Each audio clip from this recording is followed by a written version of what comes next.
उत्तर प्रदेश में अगले साल होने वाले विधानसभा चुनाव को लेकर सियासी बिसात बिछाई जाने लगी है। बीजेपी अपने संगठन को दुरुस्त करने के लिए मंथन में जुटी है, तो सपा छोटे छोटे दलों के साथ गठबंधन बनाने में जुटी है। वहीं कांग्रेस भी देश के सबसे बड़े सूबे में वापसी के लिए लगातार कोशिश कर रही है।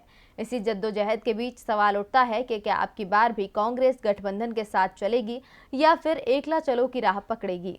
उत्तर प्रदेश विधानसभा का चुनाव कांग्रेस के लिए वो सियासी अग्नि परीक्षा है जिसे पास करना उसके लिए बेहद मुश्किल है, क्योंकि 3 दशक से भी ज्यादा लंबे समय से हाथ में हार ही आ रही है। इसे जीत में तब्दील करने के लिए राजनीति की प्रयोगशाला में कई प्रयोग भी किए गए, लेकिन सारे गणित फेल हो गए। जिसके बाद सवाल उठता है कि क्या अब की बार भी कांग्रेस गठबंधन का फॉर्मूला अपनाएगी। इन सवालों के बीच कांग्रेस में एक धड़ा है जिनका मानना है कि 2022 के यूपी विधानसभा चुनाव में कांग्रेस को बीजेपी की हार सुनिश्चित करनी है, तो क्षेत्रीय दलों के साथ मिलकर चुनाव लड़ना होगा। ऐसे में कांग्रेस के पास उत्तर प्रदेश में चुनाव लड़ने के 4 विकल्प हैं।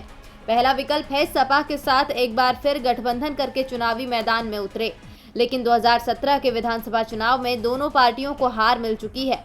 कांग्रेस के सामने दूसरा विकल्प बसपा के साथ गठबंधन का है, लेकिन मायावती पहले ही घोषणा कर चुकी हैं कि इस बार वो किसी दल के साथ मिलकर चुनाव नहीं लड़ेंगी। कांग्रेस के सामने तीसरा विकल्प है कि पार्टी अपनी अगुवाई में जयंत चौधरी की आरएलडी समेत छोटी पार्टियों के साथ मिलकर एक मजबूत गठबंधन बनाए। वहीं कांग्रेस के सामने अंतिम विकल्प है कि उत्तर प्रदेश की सभी 403 विधानसभा सीटों पर अकेले चुनावी मैदान में उतरे।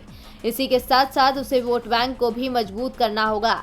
दरअसल कांग्रेस का एक समय मूल वोट बैंक रहा ब्राह्मण, दलित, मुस्लिम, अब तमाम दूसरी पार्टियों में बढ़ चुका है। मुस्लिम वोटर सपा और बसपा के साथ चला गया है, तो ब्राह्मण बीजेपी के साथ है, जबकि दलित बसपा और बीजेपी के संग है। ऐसे में कांग्रेस की वापसी तभी संभव है जब वो बीजेपी से ब्राह्मण, सपा से मुस्लिम और बसपा से दलितों को वापस अपने संग ले आए। अब देखना होगा कि कांग्रेस यूपी में करिश्मा करने के लिए कौन सा फॉर्मूला आजमाती है। डीवी लाइव की रिपोर्ट।